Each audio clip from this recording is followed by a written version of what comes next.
Welcome to Cyprus Facial Surgery. Τώρα έχουμε μαζί μας τον γιατρό μας, τον κύριο Νεόφυτο Δημητριάδη. Καλημέρα. Καλημέρα Γιώτα μου. Μεγάλη μου χαρά και πάλι. Η χαρά είναι δική μας. Βέβαια θα ήθελα να μην είχαμε αυτό το θέμα συζήτηση σήμερα, όμως με αφορμή αυτό το τραγικό δυστύχημα που είχαμε στα Τέμπη, που μας συγκλώνησε όλους, νομίζω ότι μπορούμε να συζητήσουμε κάτι μαζί σου, γιατί είσαι ειδικός πάνω σε αυτό. Είδαμε πάρα πολλούς τραυματίες και σκεφτόμουν όλοι αυτοί οι τραυματίες που κυρίως ήταν στην περιοχή του προσώπου, γιατί έρχονταν με φορά πράγματα, χτυπήσανε πάνω σε πράγματα. Εμείς βεβαίως στην τραγικότητα όλοι ήταν τα θύματα.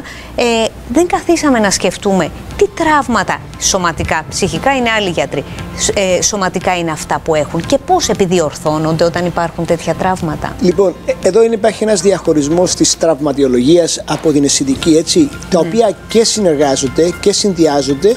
Άρα πολλοί ασθενείς λοιπόν έρχονται τώρα πλέον, μπαίνουμε σε μια άλλη κατηγορία, την τραυματιολογία. Με κατάγματα του προσώπου, και το τραύμα του προσώπου χωρίζεται σε τρεις κατηγορίες: σκληρών μορίων, μαλακών μορίων και βασικών οργάνων. Το βασικό πράγμα που κάνουμε στην πρώτη φάση είναι η διατήρηση της ζωής, γιατί στο πρόσωπο έχουμε μια μεγάλη περιοχή που λέγεται αναπνευστική, άνω αναπνευστική οδός. Άρα πρέπει να διασφαλίσουμε τη ζωή στην αρχική φάση του τραύματος. Και πώς διασφαλίζεται αυτή?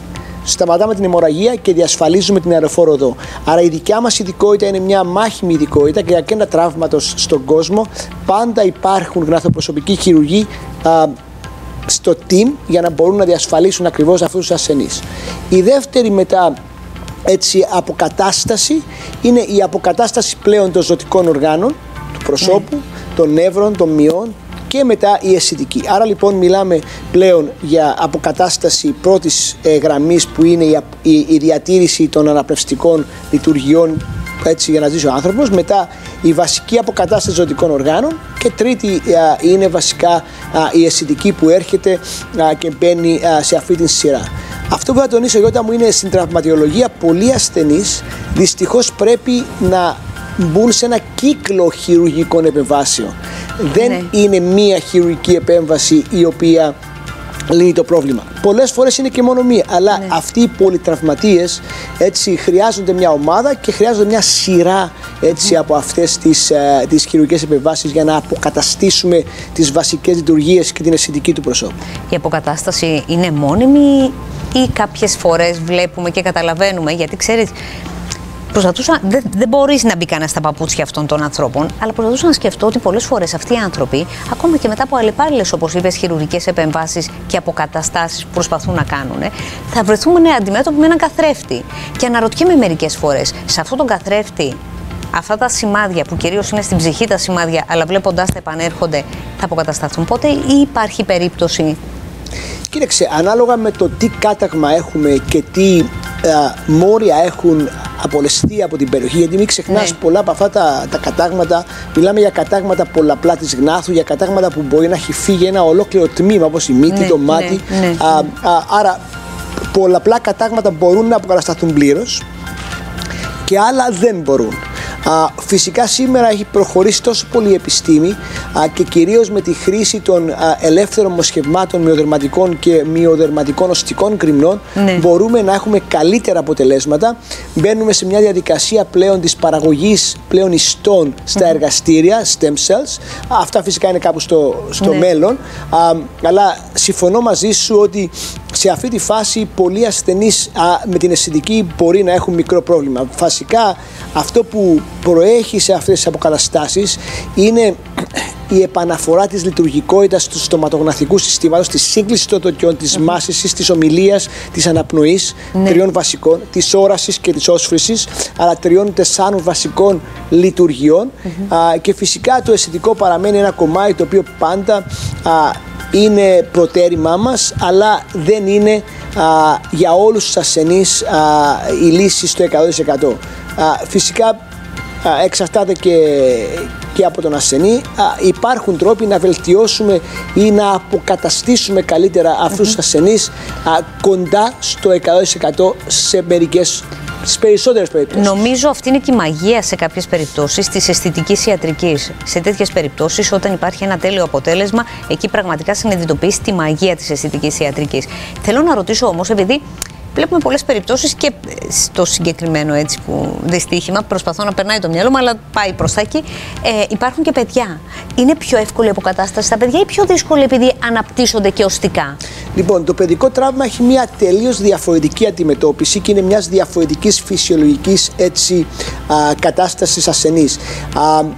Και αυτοί οι ασθενείς πρέπει να αντιμετωπιστούν. Οι βασικές λειτουργίες, οι βασικές αρχές είναι ίδιες. Είναι σαν πρωτόκολλο που πρέπει να ακολουθήσετε. Απλά εκεί σεβόμαστε πάρα πολύ την ανάπτυξη των οστών του προσώπου και των μαλακών μορίων. Άρα οι χειρουργικές επεμβάσεις ναι μεν προκαλούν μια αποκατάσταση, αλλά σταματούν και την ανάπτυξη, οι ουλές. Άρα λοιπόν εκεί σεβόμενοι την ανάπτυξη, όπως και σε άλλους ασθενείς που είναι για παράδειγμα δυσμορφικοί και γεννιούνται, έχουμε λοιπόν να σεβαστούμε αυτή την ομάδα. Δεύτερον, πρέπει να ξέρουμε ότι αυτοί οι ασθενείς μπαίνουν σε μια κατηγορία την σχολική, όπου οι κριτικοί δεν είναι όριμοι ασθενείς να μπορούν να δεχτούν αυτές τις δυσμορφίες και να τις δεχτούν πολύ εύκολα όπως ένας ενήλικας ασθενής. Άρα πρέπει να προσπαθήσεις να εντάξεις αυτή την ομάδα των ασθενών με όσο το λιγότερο δυνατό δυσμορφικό πρόσωπο σε μια κοινωνία όπου ξεκινάει η ζωή τους. Άρα λοιπόν υπάρχει μια και ψυχολογική αλλά και βιολογική διαφορά μεταξύ του ενήλικα ασθενούς και του παιδιατρικού ασθενούς. Γι' αυτό και οι παιδιατρικοί ασθενείς χρήζουν μιας τελείως διαφορετικής αντιμετώπισης. Όπως και οι χειρουργικές επεμβάσεις είναι διαφορετικές. Δεν μπορούμε να χρησιμοποιήσουμε για παράδειγμα ξένα μοσχεύματα πολύ εύκολα, σιλικόνες και αυτά σε ένα παιδάκι, γιατί αναπτύσσεται. Σωστό. Δεν μπορούμε να βάλουμε για παράδειγμα οδοντιατρικά εφυτεύματα σε ένα παιδάκι που έχει χάσει όλα τα δόντια γιατί αναπτύσσεται. Μπορούμε αυτό να το κάνουμε πολύ εύκολα σε ένα ενήλικα. Ναι. Άρα λοιπόν υπάρχουν κάποιες διαφορές και κάποια διαφορετικά πρωτόκολλα.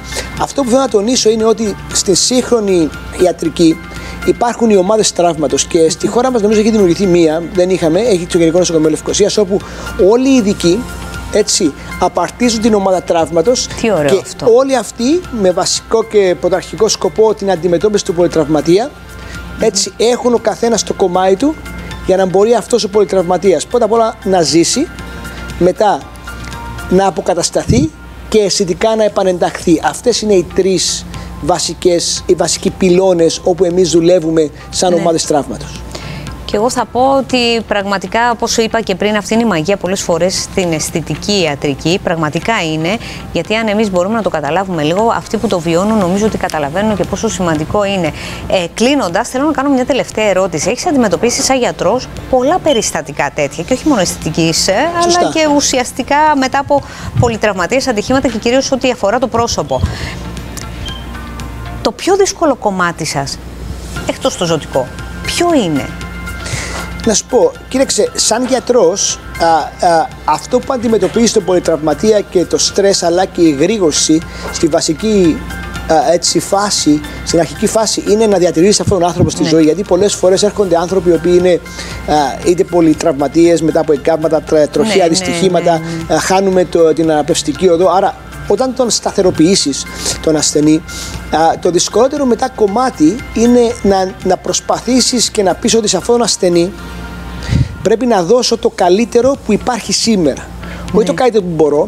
Άρα λοιπόν και πρέπει να εξηγήσεις σε αυτόν τον άνθρωπο, κυρίως σε κάποιους που έχουν χάσει ζωτικά κομμάτια του προσώπου, ότι ξέρεις κάτι, θα κάνουμε ό,τι μπορούμε, αλλά αυτό το κομμάτι θα χρειαστεί πολλαπλά χειρουργία και ίσως να μην επανέλθει στο 100%. Την ελπίδα πρέπει να την κρατάς ζωντανή σε αυτούς τους ασθενείς. Γιατί διαφορετικά αυτοί ήδη κάνουν give up και αυτό είναι μεγάλο πρόβλημα. Έτσι. Ναι. Τα προηγούμενα χρόνια είχε κάνει χειρουργείο 12 ώρες, 13 ώρες χειρουργείο πολυτραυματία. Ουσιαστικά ξαναχτίσανε το πρόσωπο από το 0. Το 0. Γι' αυτό να ρωτιέμαι πολλές φορές ποιο είναι και επειδή γνωρίζω και εγώ μια. 12ωρο χειρουργείο. Πήραμε βασικά μυοδερματικό κρυμνό από το πόδι και φτιάξαμε ένα ολόκληρο πρόσωπο από ιστούς που είχε καταστραφεί. Και καταλαβαίνω πάρα πολύ πόσο σημαντικό είναι, γι' αυτό είπα ότι τη μαγεία, γιατί έχω γνωρίσει και εγώ ασθενή δικό σας, ο οποίος νιώθει ότι πραγματικά ξαναξεκίνησε η ζωή του. Γιατρέ μου, σε ευχαριστούμε πάρα πολύ. Καλά. Πάμε για ένα διάλειμμα και επανερχόμαστε. Thanks everybody for watching, much appreciated. If you like this video, click the thumbs up button. For more information, check out these links. And if you're new to our channel, please do not forget to subscribe and to turn on your notification with the bell icon down below to get all of our new updates in your feed.